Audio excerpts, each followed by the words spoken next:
Mans Unides ha organitzat un any més la Marxa de la Solidaritat, en què hi han participat 800 alumnes de Tarragona. Una iniciativa que va més enllà i que també serveix per ajudar que tiri endavant un projecte solidari. En aquest cas, la construcció d'una coberta d'una escola a Angola.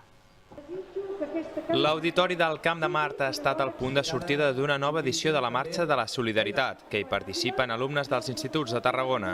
La iniciativa, sota l'organització de Mans Unides, té l'objectiu de sensibilitzar els joves sobre la situació de pobresa que viuen milers de persones i també recaptar fons per un projecte de desenvolupament, que aquest any es dedicarà a una escola d'Angola.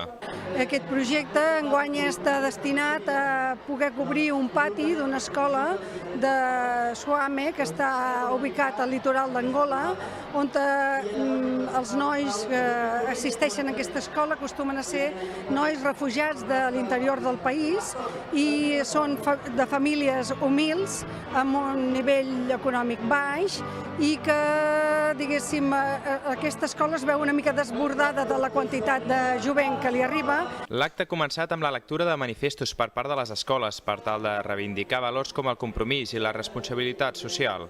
El treball previ a les aules és molt important, per tal que els joves s'impliquin en el projecte i coneguin quins beneficis aportarà als nens d'Angola. Per això, cada participant tenia a la seva disposició un carnet, que havia d'omplir per buscar patrocinadors que financessin la iniciativa. Tothom ens va informar d'aquesta marxa solidària i tots estàvem bastant engrescats perquè és per ajudar els nens que ho necessiten.